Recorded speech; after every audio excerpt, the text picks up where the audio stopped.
So you want to know how I met my soulmate after the age of 55. I was 57 when we met. 2 years later, we got married, and we've been married now for 7 years. It was a long road in meeting him. I prayed a lot, and I asked God if you want me to meet someone, bring him into my life. If you don't, let me be content.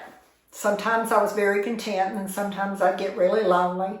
And I'd go on the dating site, and I may go out with someone. I always wanted just to meet for coffee or ice cream. I didn't want a meal. I would get like, I can't do this anymore. I'm just going to enjoy being a grandmother and being by myself. Then I'd get lonely, and I'd go back on. Let me back up. I had written my future husband a letter 3 years before we actually met. And I'll read that to you in a minute. I had went on the dating site once again. I saw his profile. I guess because he had just got on the day before. And I thought, oh, he's kind of cute. And then I went to read his profile, and then I realized, oh no, he's 5 years younger. Most men like younger women. And then I thought, oh, he lives too far away. It was going to be like a 40-minute drive. And I thought, he's not going to want to drive all the way out here to take me on a date. And I didn't have the money to drive all the way there. But I read his profile, and I just loved the way that he worded things. And you could tell he was intelligent, but you could also tell that he was a man of God. And that's what I wanted. I sent him a text through the dating site. I said, I really enjoyed reading your profile. I hope you enjoy reading mine. And so about 30 minutes later, he texted me back. There was a lot of back and forth texting, and then I was living in a house that did not have a dishwasher. And so I said, why don't you give me a call? I'm going to wash dishes, and I'll put you on speaker. And he did. So the conversation was going great. And then I look up at the clock, and my favorite show at the time was The Bachelorette. And it was about to come on, and I just cut him off on mid-sentence and said, really enjoyed talking to you. I hope we get to talk again. I hung up.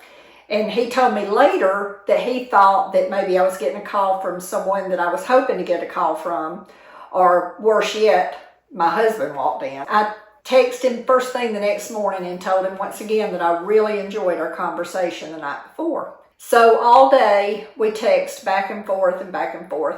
And then we made the decision to go out that Friday night. So then the next day, we, once again, were texting a lot and made the decision we didn't have to wait until Friday night. Let's go out the next night. And so in the course of the conversations, I picked up on the fact that he loved Mexican food. So there was a restaurant, which I'd never been there either.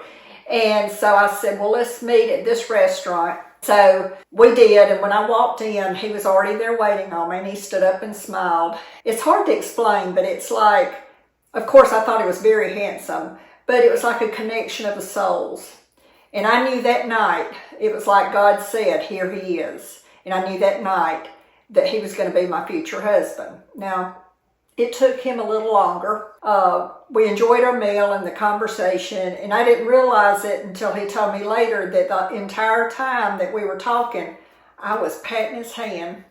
I guess I'm a touchy-feely person. We walk outside after, we got finished with the meal, and we walk outside, and he, being a gentleman that he is, he walked me to my car, and we stood out there and talked for a long time again. I don't even know what possessed me to do it, but I kissed him. And then I jumped back and I'm like, oh my God, I'm so sorry. I can't believe I did that. And he said, I'm not, and he kissed me back. And so we had made the decision, once he got home and I got home and he called, that let's just see where this goes and let's not date other people. We don't need to be multiple daters. And, that's where, my story really started. About 3 weeks after we met, I read him the letter that I had written to my future husband. And if that didn't cause him to run for the hills, nothing will. I love to look back at this letter, and let me read it to you. It's, you may think it's corny, but I think it's very sweet. So, let me get to it. Here it is.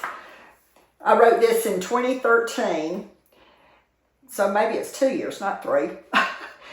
My dear love, I thought about you so often today. I'm looking so forward to meeting you. I long to feel your arms around me to make me feel safe. I get excited thinking about the two of us falling in love. For you to unconditionally love everything about me, loving my laugh, my goofiness, my heart. To finally have someone to give me what I can give to them. I know that you are searching for me. Just keep praying. God loves us both and wants his children to be happy. We both just have to trust him and know his plan is in motion for both of us. I love you already, and we will talk soon. And I signed it. And what I'm trying to say is, number one, pray. Pray for your mate. Pray for them as if you've already met them. Pray that they have a good day. Pray that they're safe.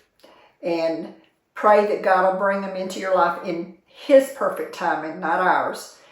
Because I think sometimes we just try to make things happen, and we need to just let go and let God.